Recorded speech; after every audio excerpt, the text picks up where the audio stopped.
Hello friends, मैं विश्व प्रताप स्वागत करता हूं आपको अपने इस चैनल प्रताप गुरुकुल में और आशा करता हूं कि आप लोग अच्छे होंगे। दोस्तों, आज मैं आप लोग के लिए वीडियो लाया हूं आरआरबी एनटीपीसी रीजनिंग सेक्शन के स्ट्रैटेजी के लिए।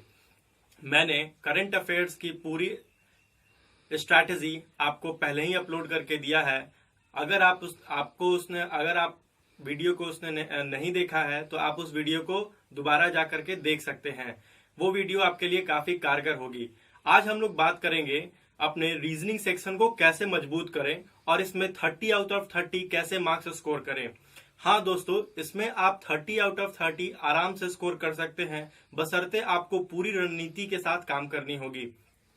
रीजनिंग सेक्शन में मैंने दो पार्ट में टॉपिक्स को डिवाइड किया है, जो कि एक है स्कोरिंग एरियाज और दूसरा है मेन टॉपिक्स, जिसपे आपको मेहनत करने की काफी जरूरत है, क्योंकि उस सेक्शन से क्वेश्चन काफी ट्रिकी और अच्छे क्वेश्चन पूछे जाते हैं।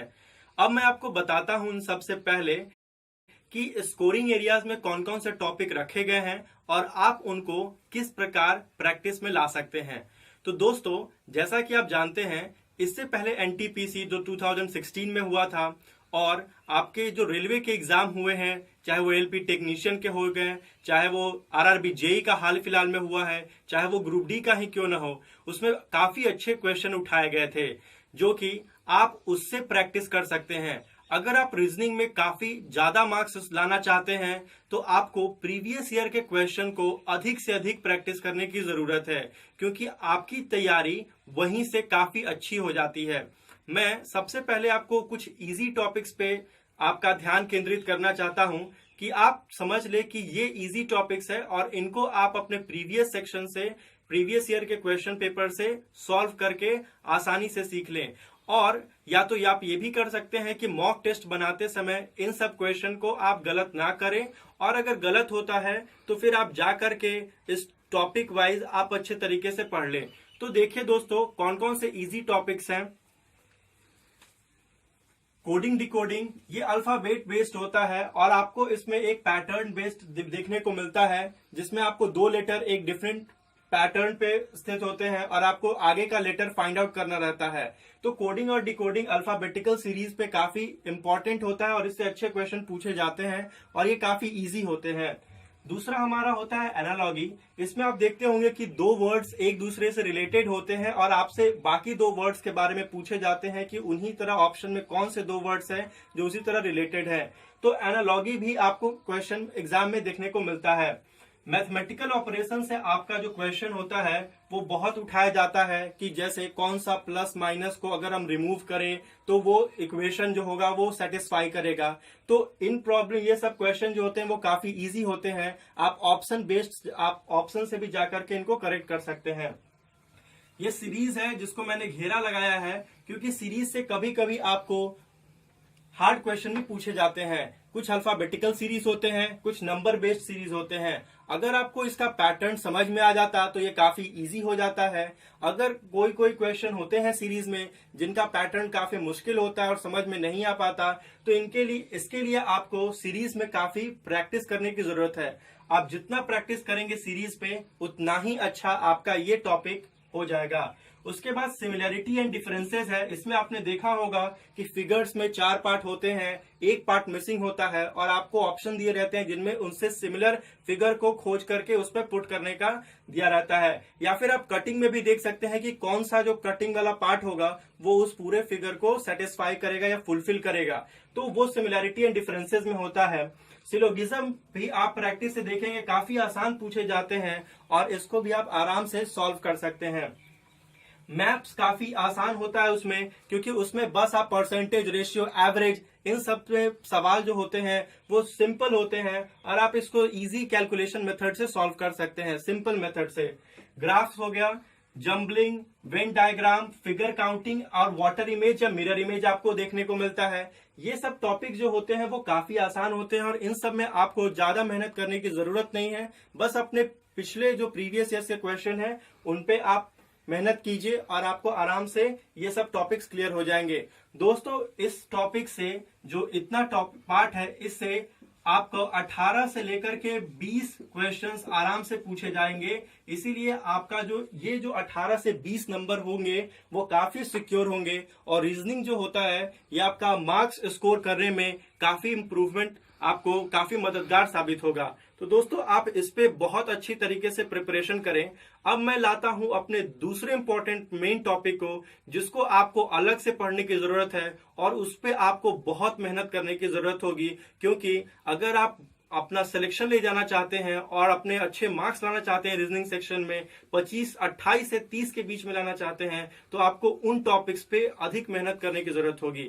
अब मैं उन टॉपिक्स को आपको तो दोस्तों हमारा दूसरा पार्ट है जिसमें हम मेन टॉपिक्स को लाए हैं रीजनिंग के लिए, और ये टॉपिक इतने इंपॉर्टेंट हैं क्योंकि इसमें आपकी गलती की गुंजाइश काफी ज्यादा होती है और ये टॉपिक्स ऐसे हैं जिन पे अगर आप मेहनत करते हैं तो इसका रिजल्ट जो होगा वो आपको ओवरऑल रिजल्ट में काफी हेल्पफुल साबित होगा। अब मैं उन टॉपिक्स की चर्चा करता हूं। जो हमारा मेन टॉपिक्स है उसमें पहला है स्टेटमेंट एंड कंक्लूजन। देखते हैं इसमें क्या होता है कि आपको एक स्टेटमेंट दिया रहता है और उस पे कंक्लूजन, बहुत सारे कंक्लूजन आपको मिलते हैं, 1, 2 या 3 मिलते हैं और मल्टीपल मिल सकते हैं। उसमें भी लिखा रहता है कि इसमें कौन से कंक्लूजन फॉलो करते हैं।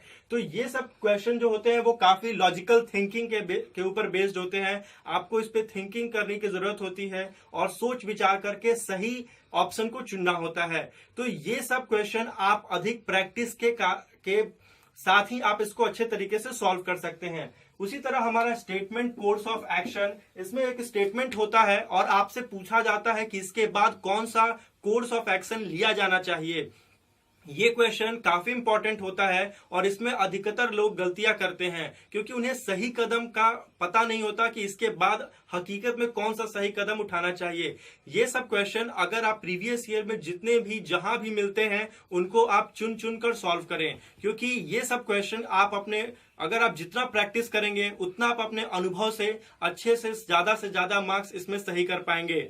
उसके बाद हमारा decision making, statement and assumption, blood relation. Statement and assumption में आपने देखा होगा कि आप में 2 स्टेटमेंट दिए रहते हैं और उनमें पूछा जाता है कि इन दोनों में कौन निहित है। तो ये सब स्टेटमेंट एंड अजम्पशन में आते हैं। ब्लड रिलेशन के ऊपर आपको बहुत सारे सवाल मिलते हैं, इसकी भी प्रैक्टिस आपको अच्छे तरीके से करनी होगी, क्योंकि ब्लड रिलेशन कभी कभी एग्जाम में आदमी गलती कर बैठता है। तो इसीलिए आप ब्लड रिलेशन पे भी अच्छी पकड़ बनाए रखें और इसको प्रैक्टिस करें। और हमारा जो लास्ट इसमें पॉइंट बचता है वो पजल। ये आपका रीजनिंग में इंपॉर्टेंट हिस्सा होता है और आप पजल पे बहुत ज्यादा ध्यान दें, क्योंकि पजल एक ऐसा पॉइंट है, इसमें एक ऐसा सेक्शन है रीजनिंग में, क्योंकि ये आपको पूरे तरह से पढ़ करके और इस पे 2-3 क्वेश्चन बेस्ड होते हैं। तो इसको आपको पढ़ करके अच्छे से समझना होता है और अपनी अच्छी डायग्राम के माध्यम से आप इसको अच्छे तरीके से सॉल्व कर सकते हैं और सही सॉल्व कर सकते हैं। तो दोस्तों आज के मैंने वीडियो में बताया कि आप अपने रीजनिंग सेक्शन को किस तरह से इंप्रूव कर सकते हैं।